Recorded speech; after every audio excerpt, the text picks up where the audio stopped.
Ok, então, bom dia novamente. Hoje a gente está quase com aula particular, né? Como a gente falou semana passada, esses domingos de concurso e tudo mais são muito complicados. Hoje tem concurso e vestibular, né? Inclusive nós vamos começar orando, irmãos, exatamente pelos nossos filhos e irmãos que estão fazendo agora as provas, né? E orar pelo nosso tempo aqui esta manhã. Oremos. Deus querido, como sempre, agradecemos pela liberdade que temos de nos reunir e estudar a Tua Palavra. Obrigado por esta manhã, ó Deus, em que as Tuas misericórdias se renovaram sobre as nossas vidas.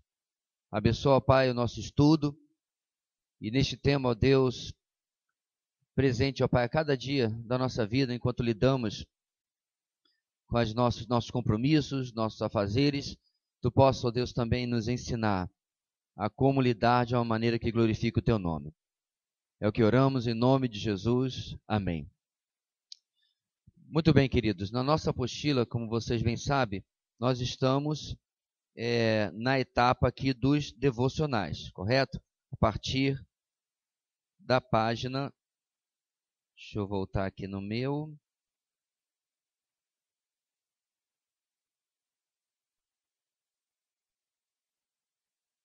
A partir da página 30, você tem agora várias semanas de devocionais a respeito exatamente da área financeira. Eu não sei quantos estão fazendo, mas como nós falamos semana passada, se esta é uma área em que você reconhece que precisa de melhoras, e na minha experiência praticamente todo mundo reconhece isso, é uma área que você deveria estar investindo agora o tempo para ouvir o que a palavra tem a dizer sobre isso. É interessante, irmãos, que em diversas literaturas que eu tenho consultado para essa matéria, uma delas falou uma coisa que é verdade. Jesus falou mais em dinheiro do que a gente pensa. Porque às vezes passa meio batido, ou a gente meio que espiritualiza a passagem, mas ele está falando ali exatamente de situações relacionadas a como lidamos com os bens materiais, não apenas dinheiro em si, mas os bens materiais como um todo. Muito bem, vamos para a nossa 10ª aula, e hoje nós vamos tratar de algumas questões relacionadas exatamente ao nosso relacionamento com os bens materiais. Eu quero começar com 3 fatos preocupantes sobre como lidamos com dinheiro, bens, profissão, o sustento físico em geral. Porque, irmãos, qual é a enorme diferença de quando a gente é novo, está na casa do papai e da mamãe, né, e para depois? Como eu falei para vocês, um belo dia eu estava na minha casa, já casado, e aí chegou a primeira conta de luz. E aí eu percebi uma mudança cultural. Eu comecei a apagar as luzes. Então, quando você não tem uma clara percepção da onde vem e como que, geralmente para pessoas normais como nós, que não nascemos na casa de Rockefeller ou do Bill Gates, ou do pessoal da JBS, enfim, como nós sabemos que essa é uma fonte limitada de recursos e como ela é volátil. Ou seja, dinheiro é como naftalina. Você coloca ali, daqui a pouco, mas cadê aquela bolinha desse tamanho? Já está desse tamanho, acabou, foi embora. Então você começa a perceber que rapadura é doce, pois é, mas não é mole, as coisas são difíceis. Então essa mudança de percepção de quando nós estamos lidando com as coisas materiais acaba influenciando, às vezes, infelizmente de forma negativa, o nosso relacionamento com Deus. Por quê? Porque aquilo que antes eu nem me preocupava, agora se torna uma fonte de preocupação e às vezes se torna um ídolo na nossa vida. Se torna algo que ocupa um espaço que nós antes não nos preocupávamos ou não atendíamos a ele como hoje atendemos. Então, quais são alguns fatos que nós vamos destacar hoje? Primeiro, texto de Lucas 16:11 vai nos trazer a primeira questão, o primeiro fato aí. Espera que minhas anotações aqui estão fora de ordem. Assim fica mais fácil. Lucas 16:11 vai nos trazer a primeira coisa, que é a relação do material com o imaterial. Vamos ler juntos, irmãos, esse texto que está ali? Lucas 16:11. Assim, se vocês não forem dignos de confiança em lidar com as riquezas deste mundo ímpio, quem lhes confiará as verdadeiras riquezas? Esse é um texto que alguns acham até meio enigmático. O que Jesus quis dizer exatamente com isso? Então nós entendemos o texto da seguinte maneira: existe uma relação de como lidamos com o material em como Deus nos confia o espiritual. Mas por que isso? É uma questão mística? É uma questão ligada a alguma doutrina de prosperidade? Não, é mais simples do que a gente pensa. A razão está em que quando lidamos mal com nossos bens, temos um problema que é o que? Nós já temos falado isso aqui frequentemente, é espiritual. E certamente não lidaríamos bem com mais daquilo que não estamos lidando bem agora. Então, vamos entender com alguns exemplos, irmãos. Existe uma antiquíssima história de que, dentre os formandos de um seminário, o top da classe, né, o melhor aluno e tudo mais, estava ansioso para saber qual era a congregação, a paróquia que ele iria receber. As igrejas eram distribuídas por bairros, né?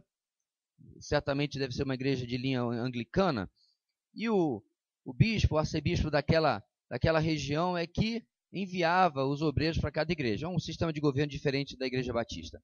E aí chegou o melhor aluno da classe. O melhor aluno da classe foi procurar para onde o seu superior lhe tinha enviado e percebeu que ele tinha enviado para a menor paróquia, para a menor igreja. E ficou um tanto desapontado e não resistiu de perguntar a ele: mas por que o senhor está me mandando para este lugar? Embutido na pergunta dele estava: logo eu, o melhor da classe, as melhores notas, o melhor aluno. O bispo respondeu para ele de maneira bem tranquila: meu filho, eu conheço o seu coração mau. E eu sei que você não saberia lidar com a atenção, o destaque e o prestígio que uma grande paróquia poderia trazer diante de você com tamanha inexperiência. Em outras palavras, tem um velho ditado aqui do norte que eu gosto muito: Deus não dá asa à cobra. Sabedoria popular que tem muito a ver. Muitas vezes, irmãos, Deus não nos dá alguma coisa porque eu simplesmente não estou preparado para lidar com aquilo. Você está preparado para cair 800 milhões de reais na sua conta? Você realmente seria tão espiritual e altruísta como você acha que você seria? Não, porque quando pergunta para você, né? Se você ganhasse 800 milhões, o que você faria? Eu ajudava fulano, Beltrano, tá. Provavelmente a primeira coisa que você faria é ir para o shopping e comprar aquilo que você estava sempre sonhando. Com raríssimas exceções. Estavam juntando ali o dinheiro para comprar um carrinho popular, no máximo 800 como é que chama? 800 cavalos, não é nem 1.0, 800 só. Mas agora eu preciso mais. Vou lá comprar o Ford Fusion que estaciona sozinho, porque agora nós somos assim, a gente tem dificuldade de lidar com algumas coisas. Isso comprova, segundo o texto de Lucas, que existe uma relação que eu, de maneira nenhuma, estou afirmando que é uma regra que agora você vai ficar lendo. Deve ser por isso que fulano está com carro 0.0. Não é isso, mas que eu estou dizendo. Eu estou dizendo que eu preciso me avaliar e perguntar se eu estou sabendo lidar bem com algo que é transitório, que é passageiro, que não tem realmente valor eterno, não vamos levar para a eternidade. Porque existe outras áreas que Deus gostaria de me usar, mas essa área aqui, que não é automaticamente correlata, mas está revelando que o meu coração está por demais apegado às coisas materiais. Você acha, por exemplo, que Deus chamaria uma pessoa apegada aos bens materiais, apegada a esta vida, para servi-lo, de repente, ou no meio de uma aldeia, lá no Congo? Eu acho muito difícil. O camarada não consegue viver nem sem um ventilador, vai viver lá onde não tem nem energia elétrica. Se ele é apegado às coisas materiais, ele está criando automaticamente uma impossibilidade para que ele possa ser usado por Deus em áreas, em questões que hoje ele já luta. A dificuldade de lidar, meus irmãos, com a nossa vida material se torna um obstáculo, um empecilho para lidar melhor com coisas espirituais na nossa vida, qualquer área que seja. Eu não estou aqui, meus irmãos, de maneira nenhuma numa visão gnóstica, onde eles demonizavam o material e chegaram ao ponto de dar à luz a uma outra heresia que dizia que Jesus não tinha corpo, porque o corpo é mau. Se o corpo é mau, a matéria é má, é ruim, o Salvador do mundo não pode ter corpo, porque o corpo é ruim. Então Jesus era só uma visagem que passava por aí. É por isso que em 1 de João capítulo 1, versículo 1, o que João escreve?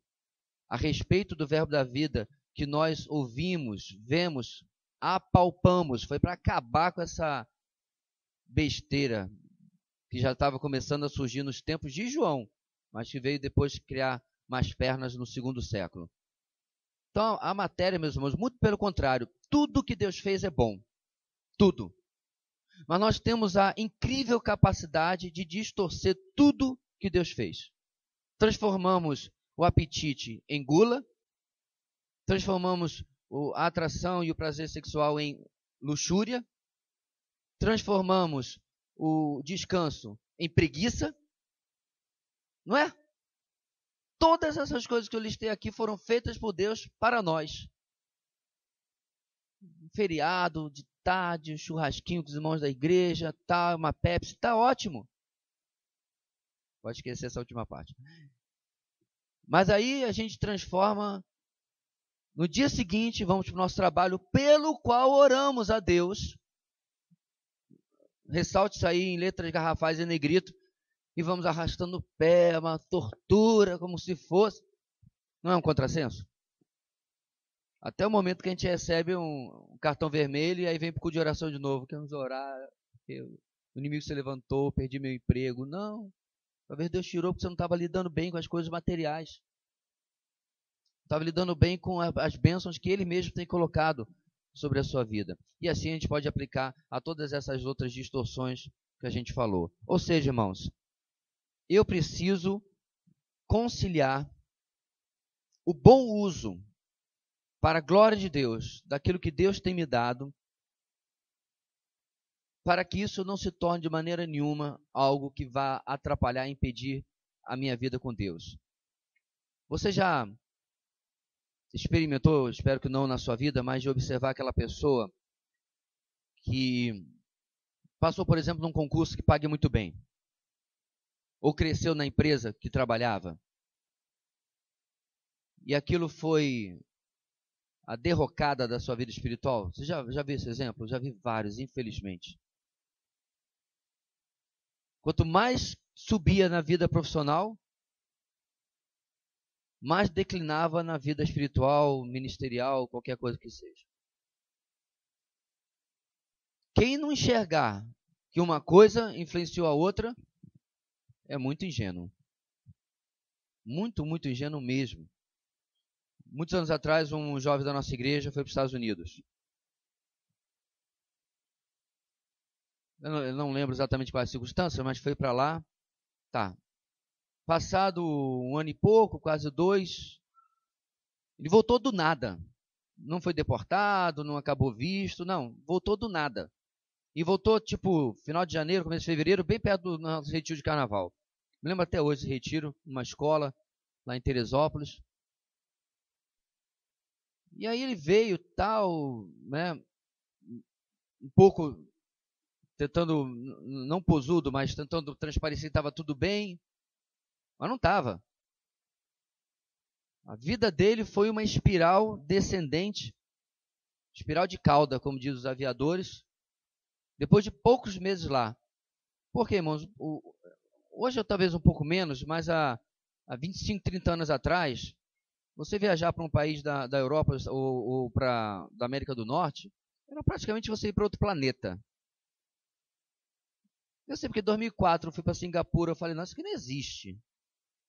O Brasil está na idade das trevas, na idade da caverna, perto disso aqui. É um avanço que você, se não tiver a cabeça no lugar, infelizmente esse jovem não teve. E virou literalmente, como se diz, não literalmente, mas figurativamente virou a cabeça. Bem, vai lá no retiro, manteve. Quando chegou na terça-feira, nosso pastor trouxe uma mensagem de desafio, de consagração. E esse camarada, o pastor Antonino abriu a boca, desafiando as pessoas a reverem sua vida com Deus e se consagrarem, ele veio à frente, se ajoelhou e ele chorava que ele literalmente, agora foi literalmente mesmo, molhou o chão. E depois, é claro, ele pôde conversar com o jovem, eu era adolescente, então não passava desse mentir ainda, mas pôde conversar com os jovens lá da idade dele, o que ele havia feito. E como ele havia abandonado o Senhor, assim como se nunca o tivesse conhecido, porque foi atraído pelo mau uso das coisas materiais. Então você vê, meus irmãos, nossa cabeça, uma vez que nós lidamos com o mundo material, literalmente, todo momento da nossa vida, precisa aprender a colocá-lo no seu devido lugar. Até porque ele é passageiro e o espiritual é eterno. Eu sei que a eternidade nós vamos ter novos céus e nova terra, a matéria será reinventada, né, por Deus, a gente não sabe exatamente o que isso significa, mas que vai ter matéria, vai, está lá em Apocalipse. A diferença é que nós vamos estar libertos do pecado e a nossa relação com ela não será nem de perto tão difícil como é hoje. Portanto, esse é o primeiro fato preocupante que eu gostaria de trazer essa manhã. Segundo, a relação do material com a prioridade em Deus. É um texto muito conhecido, vamos ler juntos Mateus 6, 24. Diz assim, juntos: ninguém pode servir a dois senhores, pois odiará a um e amará o outro, ou se dedicará a um e desprezará o outro. Vocês não podem servir a Deus e ao dinheiro. Se você tem uma versão antiga aí, você está lendo nessa versão que ninguém pode servir a Deus e a Mamon. Geralmente a NVI traz no rodapé, tem um asteriscozinho, né? Traz no rodapé o que está realmente no grego. E é exatamente isso que Jesus falou. A Deus e a Mamon. Ora, para o povo da época, eles entenderam perfeitamente o que Jesus estava dizendo. Mamon era o Deus da prosperidade, o Deus da riqueza, o Deus do dinheiro. Agora me foge de qual mitologia que ele pertence. Não me lembro se ele é necessariamente da mitologia grega ou da mitologia cananita, né? Pouco importa. O ponto aqui, meus irmãos, é que Jesus está falando da dificuldade, da disputa que há dentro do nosso coração entre o Deus verdadeiro e um Deus falso. Aí eu e você podemos ficar pensando assim, mas tudo bem, eu não tenho estátua de Mamon em casa. Por isso que é interessante a tradução que a NVI traz, já apontando para qual o significado que Jesus estava querendo dizer. Porque era quase certo, irmãos, que nenhum dos judeus que estavam ouvindo ali tinha uma estátua de Mamon em casa. Isso era uma abominação para o judeu do primeiro século. Nós bem sabemos que depois do cativeiro babilônico, eles aprenderam a lição em relação à idolatria. Isso acabou. Mas Jesus está mostrando para eles o seguinte: vocês não têm uma estátua de Mamon em casa, mas ela está dentro do seu coração. Ou da mente, se você quiser usar uma linguagem mais racional. Você não tem literalmente um ídolo, mas esse ídolo, essa idolatria está lá. E ela está ocupando o lugar que era de Deus. Então, nossas posses ou a busca em conquistá-las são algo que competem ou que compete muito com o nosso Deus.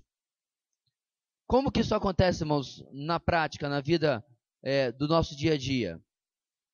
nas nossas prioridades, nas nossas escolhas. Eu já fiz, por exemplo, uma comparação em que se de repente você está lá no seu trabalho, né?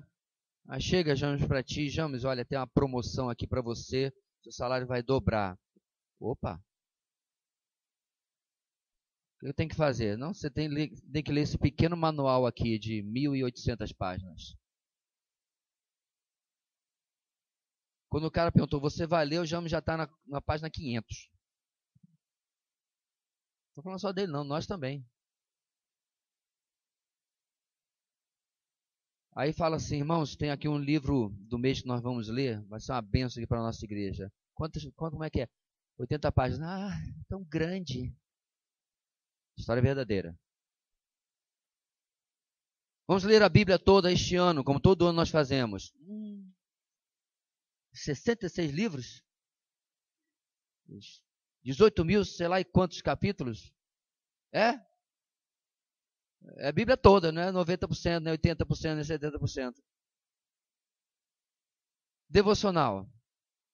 Eita.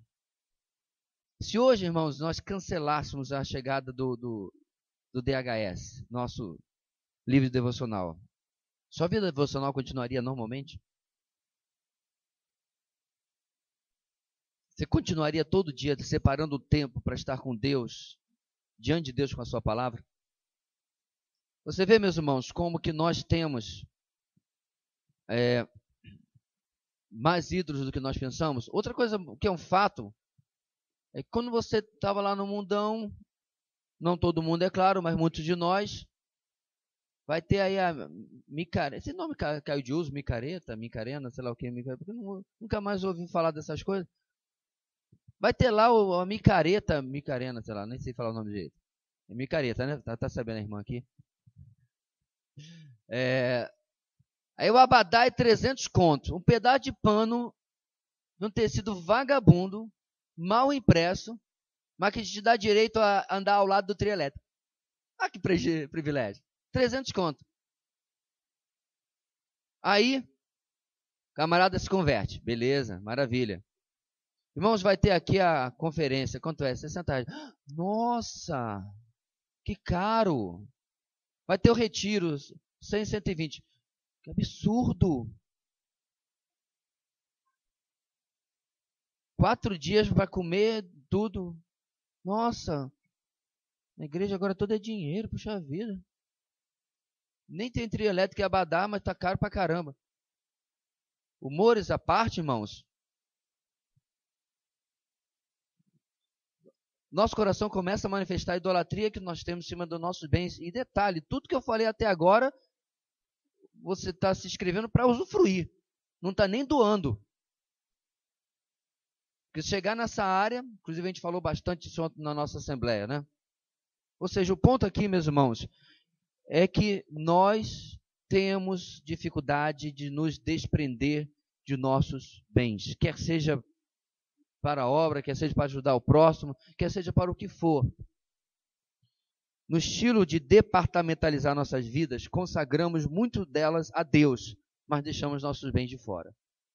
Uma literatura que eu li trouxe uma história muito interessante, que os cruzados precisavam de mais homens nas suas campanhas para tentar tirar a terra prometida, a terra santa, das mãos dos árabes e muçulmanos que haviam tomado dela, né? Muito bem. Então eles contrataram mercenários, soldados pagos. Só que, essa é a cabeça distorcida da religiosidade, né? Só que eles achavam que mercenários pagãos não podiam participar de uma guerra santa desse jeito. Então eles tinham que ser batizados.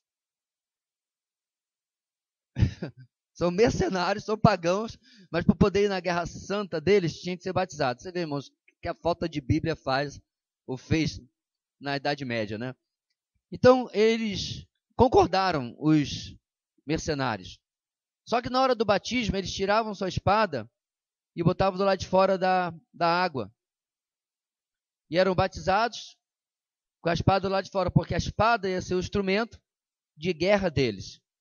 Então, na mentalidade, um instrumento de morte, de derramamento de sangue, não podia participar do batismo. Não mudou nada, ia matar a gente da mesma maneira. Isso me lembrou, meus irmãos, que Lutero disse que o ser humano tem duas conversões, primeira da alma e depois do bolso. Naquela época, as pessoas já tinham dificuldade da maneira como lidavam com seus bens materiais. É uma das áreas mais complicadas, amados, para nós podermos lidar bem diante de Deus. Se você chegar, ou se já chegou ao nível de considerar-se completamente livre do domínio, né, da preocupação, da ansiedade em cima dessa área, você experimentou um avanço espiritual tão significativo que isso vai se repercutir em outras áreas da sua vida. Não tem como não. É por isso talvez que essa seja uma área que nós devemos investir tanto em nos preocupar em como isso está influenciando a nossa vida, determinando as nossas decisões, determinando aquilo que fazemos ou não para o nosso Deus. Terceira e última, a impossibilidade de evitar lidar com dinheiro. Mas, o que é a impossibilidade? Tem como? Não tem. Não sei se você vai viver às custas de alguém, mas você ainda está lidando com dinheiro, só que é dos outros, então não tem como. A impossibilidade é clara, mas aí eu quero entrar com o texto de Mateus 6,33, já como uma resposta a essa impossibilidade. Vamos ler juntos, irmãos? Busquem, pois, em primeiro lugar, o reino de Deus e a sua justiça, e todas essas coisas lhes serão acrescentadas. Então, meus irmãos, o texto de Mateus 6 vai tratar sobre, basicamente, a ansiedade da vida. E aí ele vai falar sobre a roupa, sobre o alimento, não é isso? E é sobre essas coisas que o versículo 33 está falando, não é riqueza e prosperidade. É sobre descansar e confiar em Deus de tal maneira que eu posso ficar tranquilo que essas coisas me serão supridas. Não significa também que eu vou ficar de perna para o ar, não. É alguém que está trabalhando, suprindo para a sua vida, e assim Deus vai cooperar com ele. Então, se eu não tenho como não deixar de lidar com dinheiro, se é impossível isso, eu preciso passar pelo filtro de Mateus 6,33, para que eu use os bens e não os bens me usem. É incrível como uma coisa inanimada consegue usar uma coisa animada, mas acontece.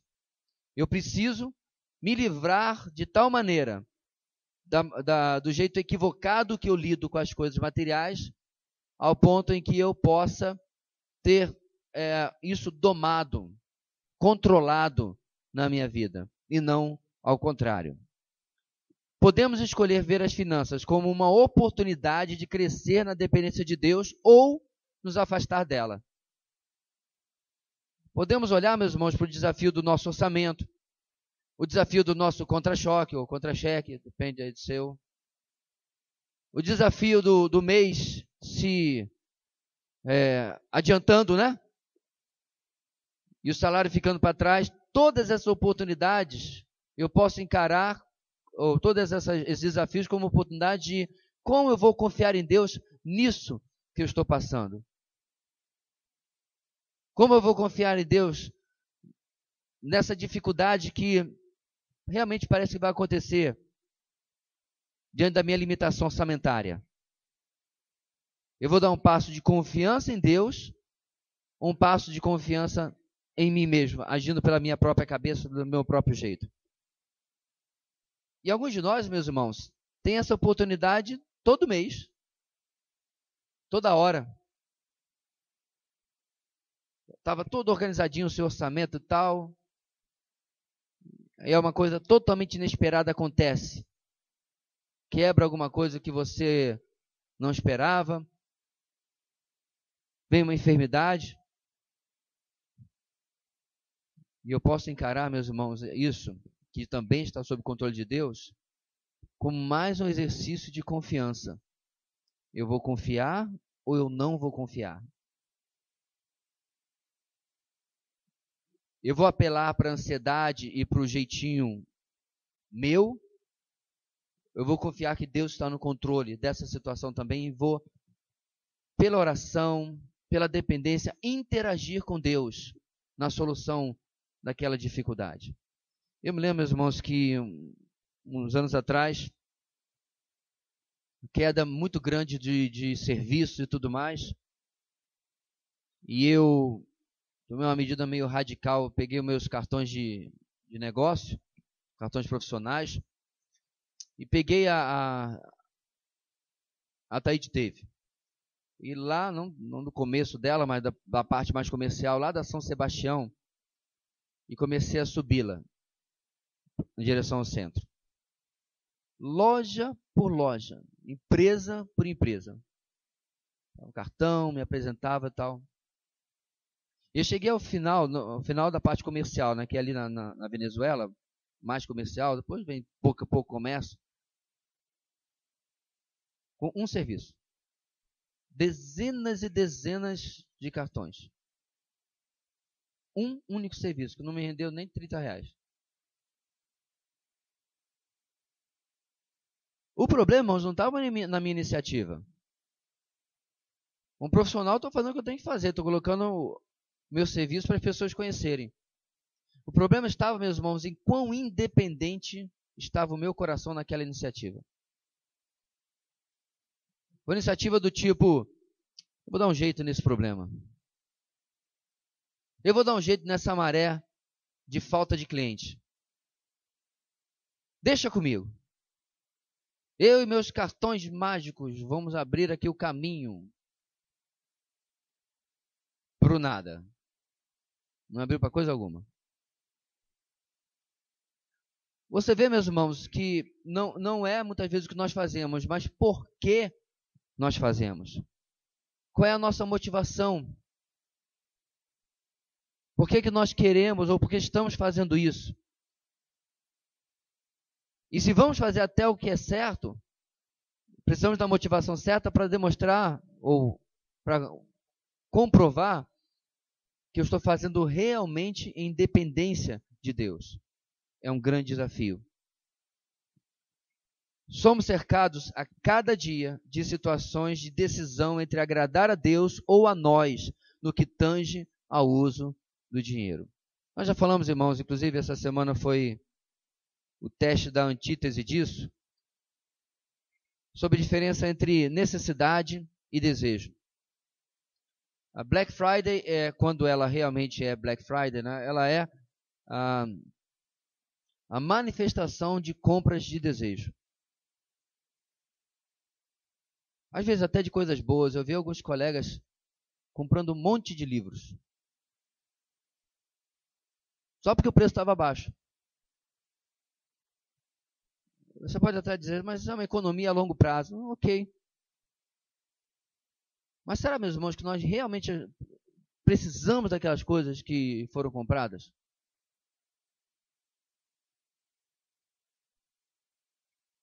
Quantas pessoas compraram aquilo que já tinha, mas agora saiu o modelo ponto 1, só um pouquinho mais avançado, estava lá na promoção. Aí eu pergunto, eu estou agradando a Deus quando as minhas posses servem como indulgência aos meus desejos e não como satisfação das minhas necessidades? Eu realmente, irmãos, eu não consigo conceber que isso seja algo que agrade a Deus. Eu não consigo compreender que isso seja algo que preenche um objetivo, um desejo de Deus para a minha vida prática. Pastor, Deus está interessado nessas coisas da nossa vida? Mas eu creio que sim. Deus está interessado em tudo.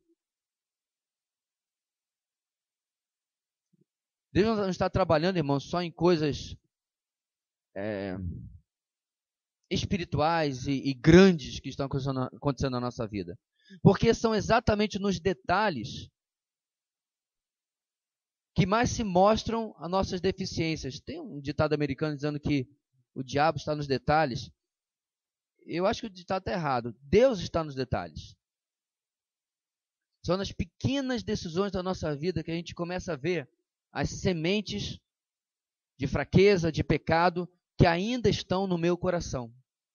E isso vai se manifestar, meus irmãos, uma vez que eu não tenho como não lidar com o mundo material, com dinheiro, com bens, como eu tomo as minhas decisões do dia a dia. Agora, eu não quero, de maneira nenhuma, criar uma paranoia na sua cabeça, que você parou ali na banca de sorvete para tomar um sorvete de R$1,50 e fica assim, Deus, eu devo tomar este sorvete?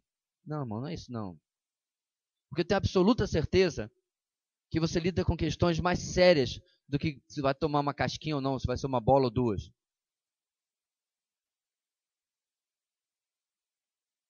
Não é neura, não é paranoia. É real avaliação de como eu tenho lidado com o meu orçamento. Eu até acredito, meus irmãos, que para alguns, e não são tão poucos no nosso país, mesmo para tomar um sorvete de R$1,50 é um enorme desafio. Mas quando não é, nós temos outros no nosso dia a dia que nós lidamos. E nós precisamos, irmãos, realmente questionar se esses fatos preocupantes, a relação entre o material e o imaterial, a prioridade entre ele, as coisas materiais e Deus, e como nós não temos como deixar de lidar com isso, mas temos uma saída de Deus, estão influenciando ou não a nossa vida. Agora, trazer os fatos preocupantes e não trazer uma solução seria um ensino pela metade na nossa manhã. Então, qual é a resposta, irmãos, a essas questões? A resposta, irmãos, é uma palavra que nós já viemos falando nas últimas semanas, na verdade há muito tempo na nossa igreja, que é a palavra contentamento. E eu queria agora trazer uma breve exposição de Filipenses 4, baseado exatamente em como compreender o que é contentamento e as suas derivações.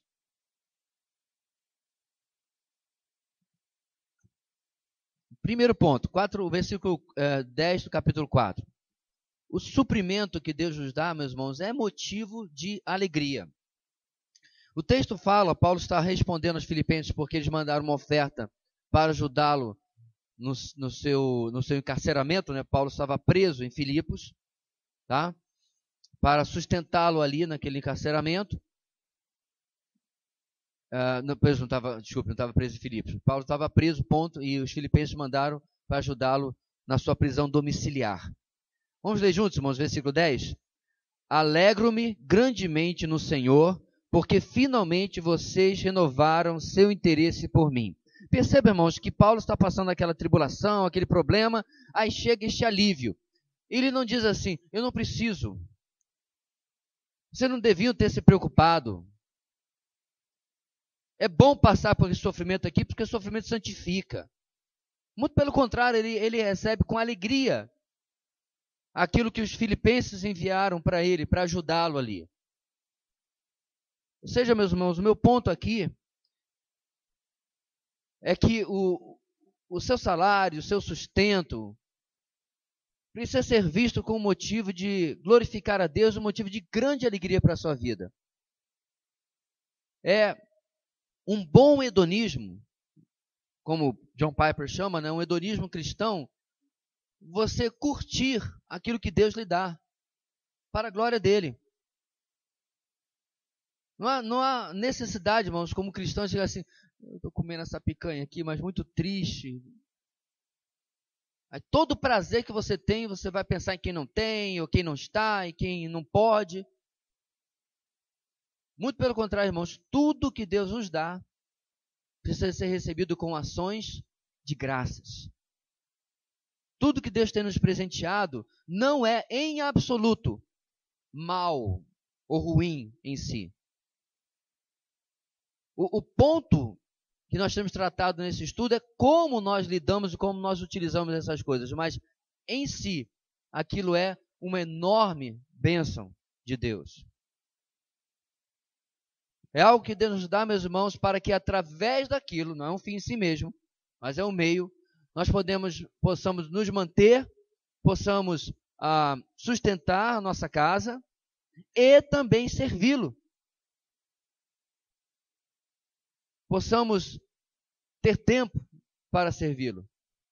Uma das coisas mais maravilhosas, meus irmãos, que pode acontecer na vida de um crente, é ter, por exemplo, uma visão correta, sei que está um pouquinho longe para a maioria de nós, que é uma pequena minoria, ter a visão correta da sua aposentadoria. Você trabalhou, sabe lá quantos anos agora vão ser, mas você trabalhou, e aí finalmente você está aposentado. E você pode ter agora uma visão melhor de como você vai usar o seu tempo para servir e para glorificar a Deus.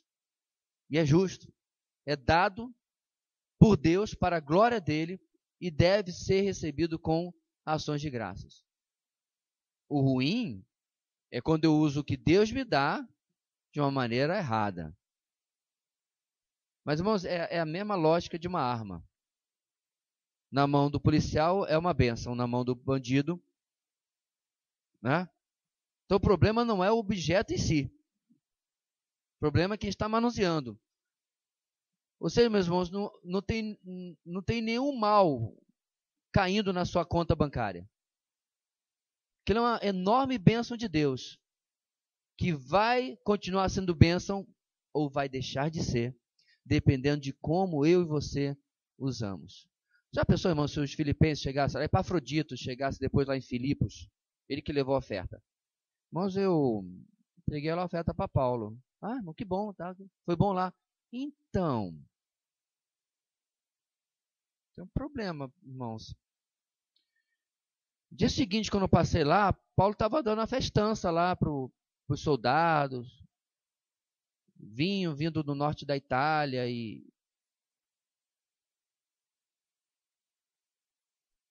não sabemos muito bem que o apóstolo não fez isso. Ainda é capaz dele ter usado parte do sustento para também sustentar a obra.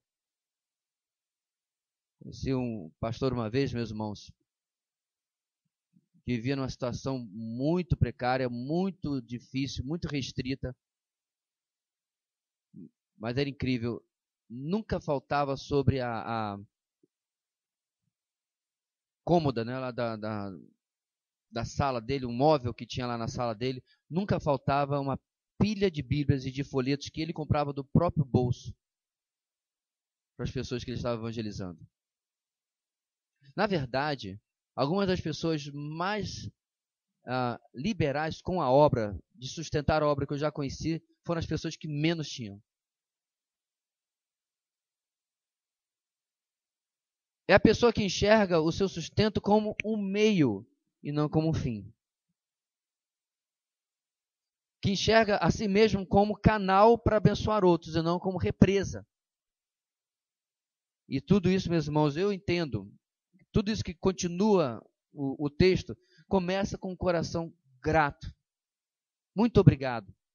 Paulo, inclusive, vai dizer, você conhece o contexto, vai dizer um pouquinho, poxa, vocês nem precisavam, mas isso é depois, porque ele vai trazer uma nova lição. Mas nesse momento ele está grato pelo interesse dos filipenses pela vida dele. Diga, irmão. Seria bom realmente porque está garabrando. Nesse caso, por exemplo, da oferta aqui, eu me lembrei de uma situação, eu queria que o senhor me esclarecesse. Quando, eu vou usar meu exemplo, eu fiz alguma coisa para alguém, ou de repente eu nem fiz nada, e a pessoa aparece e me dá uma oferta, ou me dá alguma coisa, e eu não aceitar. Os dois posicionamentos que eu já vi, o fato de eu não aceitar é pecado, e o fato de eu aceitar tira a minha recompensa porque eu estou sendo paga. Então, se eu fiz alguma coisa para alguém, um favor, por exemplo, eu não vou ser recompensada por aquilo porque eu fui paga por isso. Vamos começar pelo segundo. Você perde a sua recompensa, você está se referindo a galardão, se esse foi o seu interesse. Entende? Se esse foi o seu objetivo. Se o seu objetivo foi fazer para ser recompensada, não precisa ser dinheiro. Pode ser até mesmo o tapinha nas costas, a admiração. O que Jesus fala é, você já recebeu sua recompensa. Esquece do galardão, não é isso? Então a questão é a motivação, tá? Vamos agora para a primeira parte.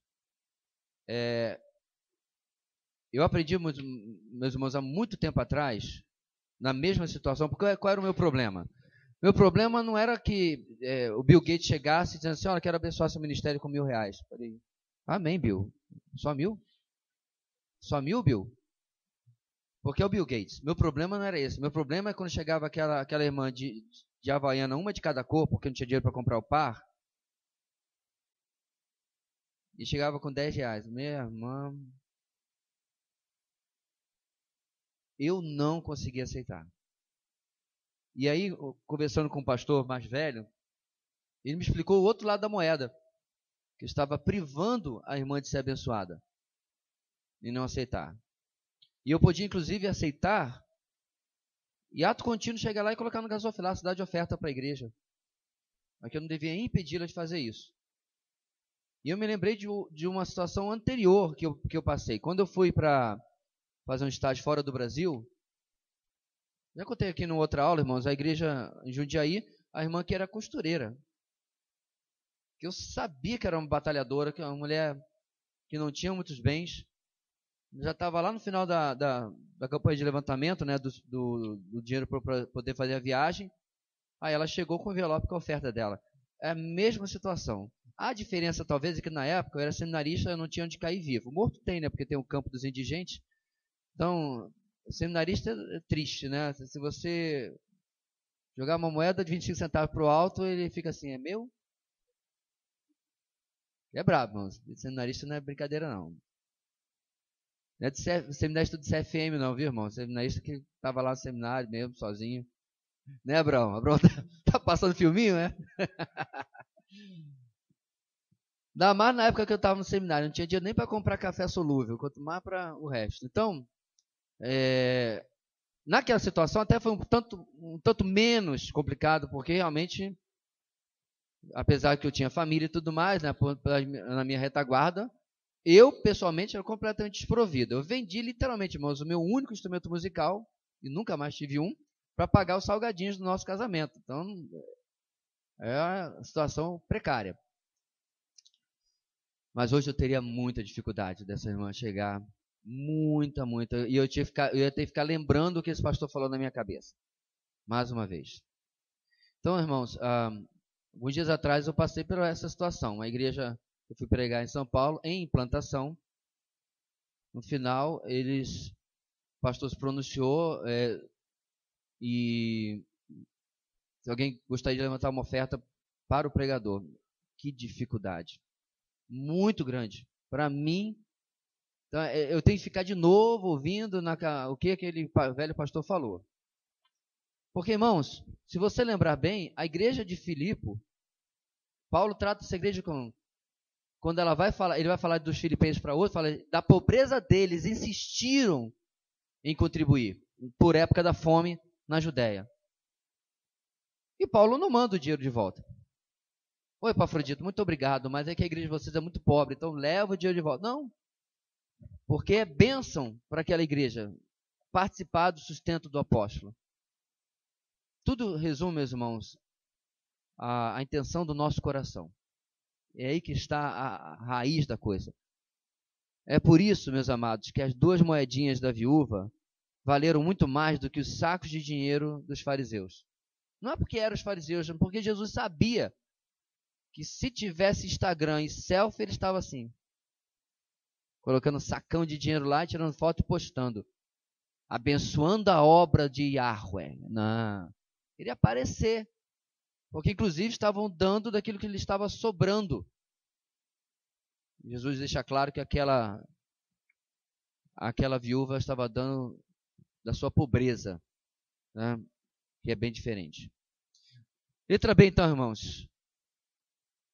Suprimento é motivo de alegria, mesmo que ele não venha, pois estou sempre suprido. Filipenses 4:11, vamos ler juntos?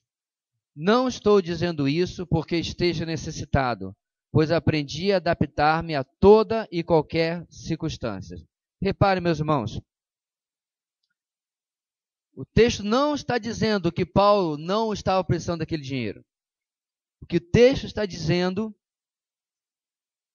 é que, independente se eles tivessem enviado ou não, Paulo já estava suprido. Porque o suprimento de Paulo veio da sua disposição diante das circunstâncias, não do que se pode ver.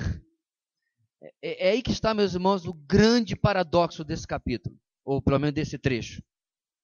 Como você pode se sentir suprido, mesmo que não esteja lá o dinheiro? Como você pode se sentir suprido, mesmo que o suprimento não tenha chegado? E aí, daí a frase. Suprimento, ele vai ser motivo de alegria, mesmo que ele não venha, porque eu já estou suprido. Meu coração já está em paz. Mesmo que demore, mesmo que não venha, mesmo que aquilo que eu tenho orado não aconteça agora, eu estou sendo suprido pela suficiência que o Senhor é na minha vida. De novo, onde é que está, meus irmãos, a raiz do problema? No meu coração. Deixa eu dizer uma coisa para você.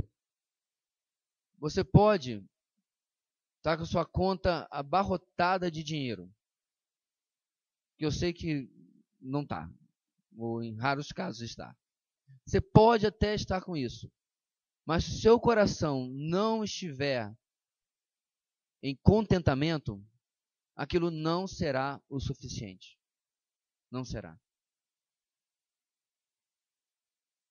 Nós vamos estar sempre, meus irmãos, na visão da sanguessuga. Sanguessuga tem 2 filhas. Me dá, me dá. É sempre assim. Nós temos, meus irmãos, uma dificuldade de satisfação, de ser suficiente aquilo que nós temos, ou que estamos, que raramente consegue ser resolvido. E não se resolve pelo material, se resolve pelo espiritual, pelo sobrenatural, pelo aquilo que não se pega. É aí que está a lição do versículo 11. Paulo está dizendo, mesmo que vocês não tivessem enviado, mesmo que não tivesse chegado, eu estava de boa. Eu estava bem.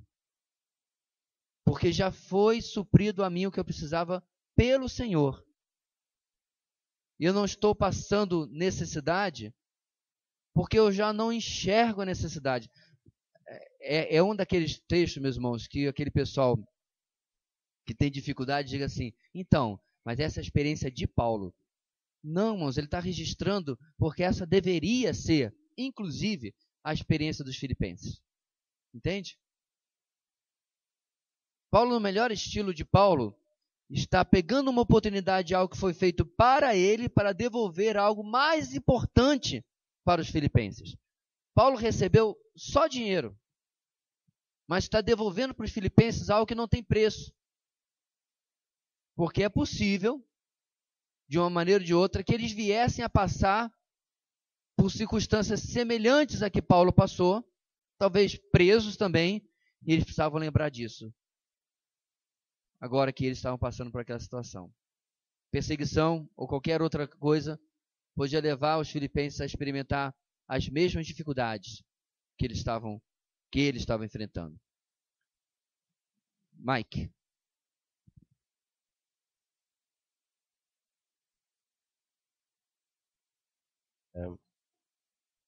Então, esse versículo ele está tratando sobre coisas muito mais simples e relacionado a muito mais ao que foi dado, que ele recebeu de maior, seria a salvação. Porque, onde eu quero chegar? Eu acho que hoje a modinha está fazendo com que nós interpretemos o versículo de maneira errada, e as pessoas estão usando, por exemplo, a palavra da moda, que é aquela resiliência, utilizando esse versículo, né, de 4:11. Eu vou me levantar, caí, me levantei, porque eu me adaptei a qualquer situação. Então, eu acho que é muito mais envolvendo algo muito mais espiritual do que essa necessidade de me levantar de me reerguer quando eu caí por alguma dificuldade física. Você conseguir falar sobre algo que é uma capacidade humana de resistir às dificuldades e ignorar o contexto, a gente vai chegar no versículo 13 que todo mundo conhece. É um absurdo. Você atropelar o texto bíblico. Paulo está deixando... Esse que é o problema, irmãos, da maldita da autoajuda. Qual é a minha briga com o negócio de autoajuda? O termo já fala, auto. Inclusive é do grego, autos. Significa eu mesmo. Não tem necessidade de nada mais.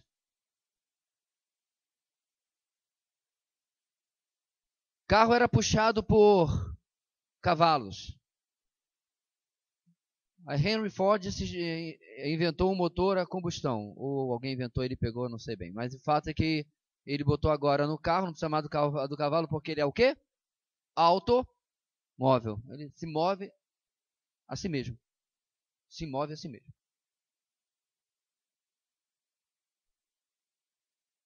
Já fiquei no vestibular, né? Mas para reforçar, meus irmãos, como que você pode, dentro de uma mensagem bíblica, dentro de uma igreja, falar de autoajuda? Eu preciso de, não auto com U, né? Eu preciso de ajuda do alto, com L. Paulo está falando, eu já recebi ajuda do alto, que é mais importante e mais impactante do que essa que vocês estão me trazendo. Assim, é mais ou menos, meu querido, tá um aniversário, né, do fulano lá e você vai trazer um presente. E ele fala assim, poxa, muito obrigado, mas não precisava, Deus já tem me dado tudo. Nossa, que cara mal educado.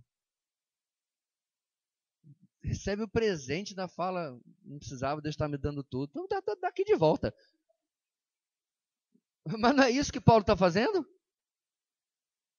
Foi bom vocês terem lembrado de mim, mas eu já aprendi a viver na necessidade. Epafrodito foi lá com o Paulo, eu trouxe a oferta de volta. Um cabra mal agradecido, a gente cheguei lá e daqui me ensinar um negócio. Ainda bem que Epafrodito não fez isso. Muito pelo contrário, levou a carta de volta, né? Para que os filipenses também aprendessem. Você vê, meus irmãos, não é nem aquela alegria boba de que recebeu alguma coisa. Parece que perde perspectiva tudo. E nem muito menos uma atitude rude e mal agradecida. É uma atitude biblicamente, espiritualmente realista. Obrigado pelo sofrimento, Senhor. Obrigado pela falta do suprimento. Esse adaptar-me aqui, em nenhum lugar, isso aqui é resiliência. Nenhum lugar. Irmãos, eu creio que como cristãos, o alto tem que estar muito longe da nossa vida. Mesmo se você fosse um atleta, vamos lá. Você tivesse treinado, mas treinado. Não é aquela tua caminhadinha que você faz, não, meu irmão. É atleta mesmo, cara que acorda 6 da manhã antes do sol, para, né, correr 30 quilômetros e aí volta, nada mais 20, anda 50 de bicicleta. O cara está treinando para ser Ironman, tá. Aí ele ganha. Como cristão, ele precisa compreender. Ele fez a parte dele, é verdade. Mas foi Deus que trouxe a vitória. Eu não consigo, meus irmãos, sinceramente, vivendo debaixo da soberania de Deus e dizendo que um dia entreguei a minha vida a Ele, dizer que qualquer coisa eu consegui porque eu fiz por onde. Passou em primeiro lugar no concurso vestibular? Foi. Estudei muito. Virei noites. E aí vou, né, me exaltando e me exaltando.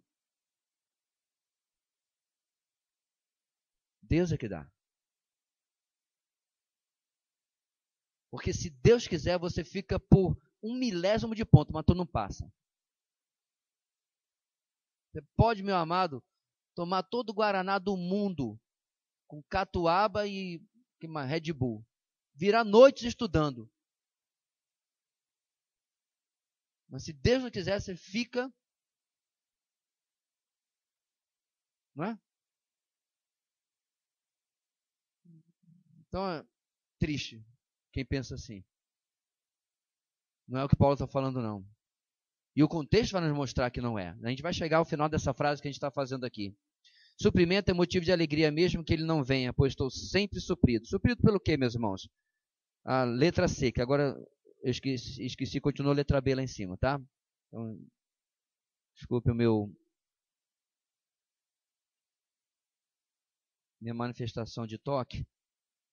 Pronto. Finge que eu não errei. Pronto, agora sim. Por quê? Estou sendo suprido pela tranquilidade do contentamento. Versículo 12. Sei, vamos lá juntos, irmãos. Sei o que é passar necessidade e sei o que é ter fartura. Aprendi o segredo de viver contente em toda e qualquer situação. Seja bem alimentado, seja com fome, tendo muito ou passando necessidade. Suprimento é motivo de alegria, mesmo que ele não venha, pois estou sempre suprido pela tranquilidade do contentamento. Contentamento, meus irmãos, é a capacidade de estar desprendido de segurança que venha de qualquer outro lugar que não seja Deus. É saber que é Deus que me demite, não o meu patrão, porque foi Deus que me contratou, não o meu patrão. É saber que é Deus que cuida, mesmo das injustiças que aconteçam comigo. Deus está no controle de absolutamente todas as coisas. E aí eu posso descansar em contentamento naquilo que Ele está fazendo na minha vida.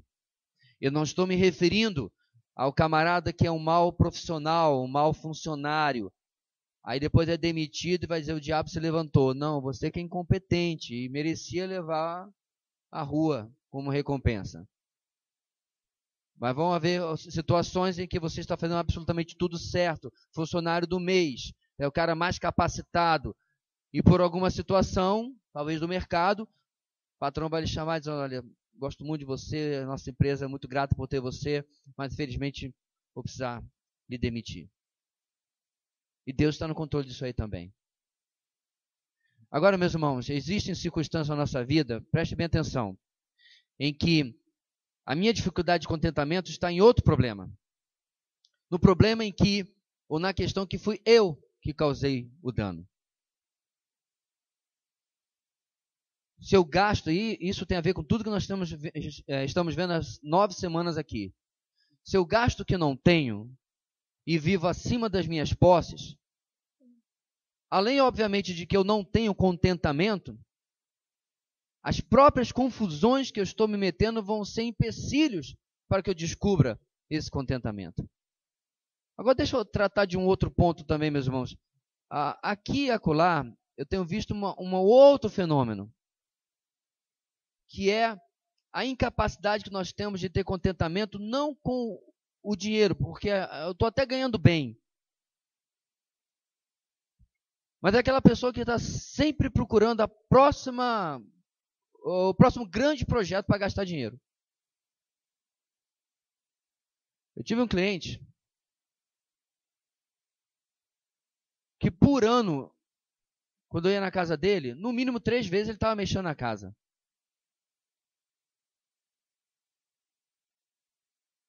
Sabe, minha mãe chamava de bicho carpinteiro. Parece que a criatura não sabe ficar quieta no lugar. Estava sempre procurando a próxima coisa para gastar. Meus irmãos, eu não estou falando de uma reforma necessária, tá? Certa vez ele estava pintando a casa e eu falei, mas está pintando por quê? Cansei da cor. Aí, ninguém está falando, irmãos, de latão de PVA de R$15, não. Tá? É tinta feita. Cor exclusiva. Cansei da cor. Só vou dar uma mudada assim. Lá vai mais R$5.000 para pintar a casa toda. Casa, viu? Casa grande. Eu fiquei pensando, gente, quanta coisa eu faria com R$5.000? Que realmente estou precisando. Na época, por exemplo, a senhora de uma reforma no meu Santana. Então você vê, a falta de contentamento se manifesta em que ele precisava sempre estar realizando alguma coisa. Aí, trocar de carro todo ano não precisa nem dizer, porque isso era padrão. E adivinha o que eu via de vez em quando estava lá no escritório fazendo serviço para ele? Rapaz, estamos numa crise, né? Já falei, ordem, progresso e crise, devia estar na nossa bandeira. Estamos na crise, né? Falta de dinheiro. Claro! Quase que eu falei para ele, para de trocar de carro todo ano e pintar a tua casa de 4 em 4 meses que vai sobrar dinheiro. Não vai faltar. E aí quando surgiu o Facebook, eu ainda trabalhava para ele. Era toda hora uma churrascada disso e o almoço daquilo e tudo mais. É claro, meus irmãos, que esse é uma pessoa incrédula, cujo coração é tão vazio, precisa preencher, mas eu já vi crente assim. Talvez não exatamente nesse nível, não tenho convivido com crente com muito dinheiro, não, mas está sempre gastando com a próxima coisa, com a próxima coisa, com a próxima coisa, nunca contente. Contentamento, irmãos, é um instrumento tão poderoso que Paulo fala que o contentamento adicionado à piedade, rapaz, você está bem. Contentamento e piedade, essa dupla na nossa vida, é uma graça, é uma bênção de Deus enorme, que vai trazer tranquilidade, que vai deixar afastada a ansiedade na nossa vida, porque eu estou sempre suprido pela tranquilidade do contentamento. E aí chega, meus irmãos, o versículo que acaba com aquilo que o Marcos estava trazendo aqui, que alguém disse, né? Que é a fonte de tudo isso daí. Aí é que entra o versículo 13. Sem ler o contexto, botar apenas o versículo 13 no vidro do carro é um absurdo. Olha como a frase completa. E de novo eu errei o bendito da letra.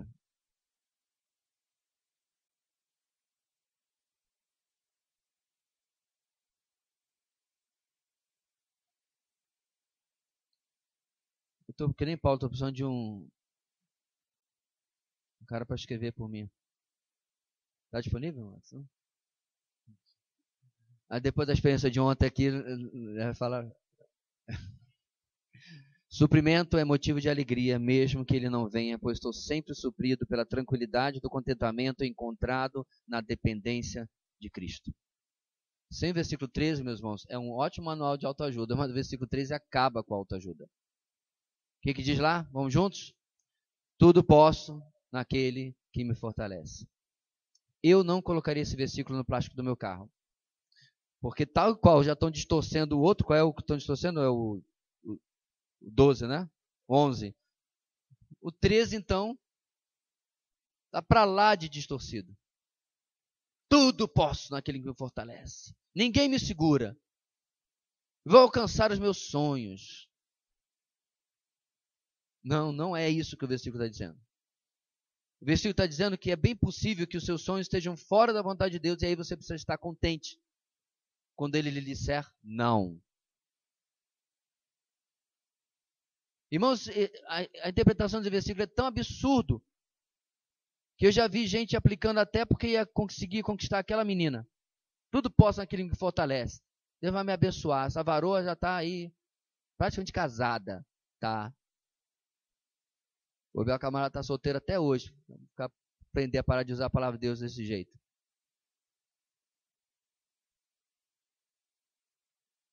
Quando a Sara disse sim, meu irmão, você falou, é graça de Deus ou tudo posso? Graça superabundante. As conquistas da nossa vida, meus irmãos, vêm como fruto da suficiência de Cristo, da dependência dele. De partirmos do princípio que na prática eu não mereço nada.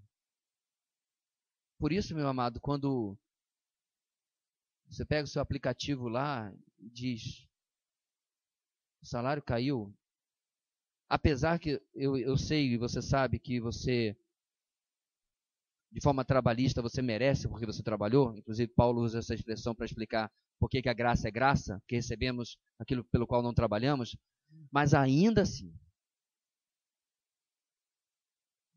graça é presente de Deus que está suprindo a sua vida com um motivo de alegria, mas que precisa ser encarado, precisa ser lidado na sua vida com contentamento para que aqueles fatos preocupantes que nós falamos mais cedo não se tornem em absoluto um obstáculo no seu dia a dia.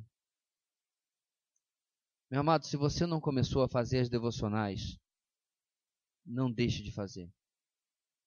Deixe a palavra de Deus invadir as áreas materiais da sua vida. Deixe a palavra de Deus tratar, talvez, ídolos no seu coração.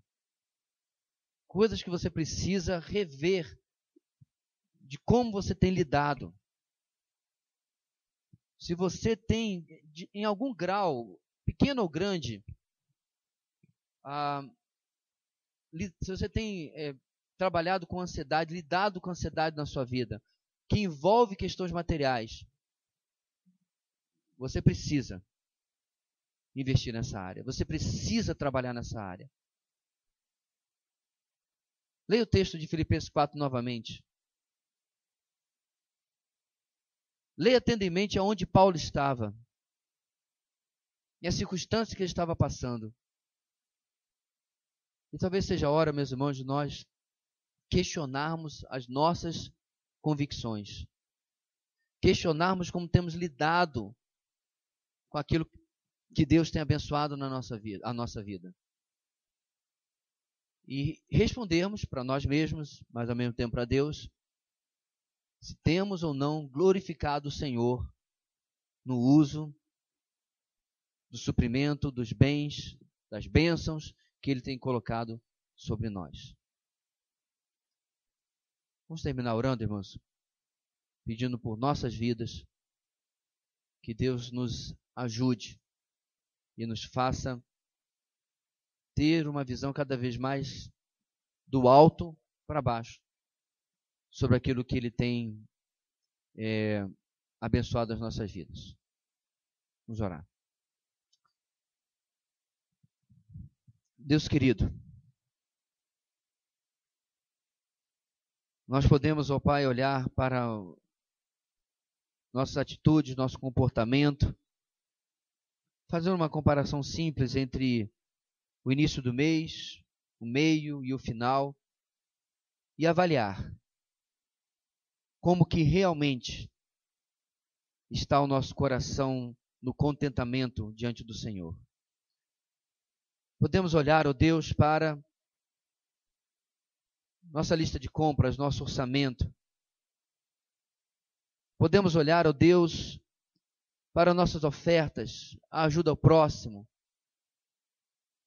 E em todas essas constatações, deduzir se realmente temos usado os nossos bens, temos sido os possuidores das nossas posses, ou se por outro lado, elas têm nos usado e elas têm nos possuído. Ajuda-nos, ó Deus, para que possamos, ó Pai, viver vidas equilibradas e, portanto, experimentar a tranquilidade do contentamento. Tu sabes, ó Deus, a realidade de cada irmão que está aqui e daqueles que assistirão também esta aula depois. Livra-nos, ó Pai, da escravidão da dívida, mas também livra-nos da escravidão da falsa necessidade, que são meros desejos, na verdade. Muito obrigado, Deus, mais uma vez, pelo aprendizado da Tua palavra. É o que nós oramos no nome de Jesus. Amém.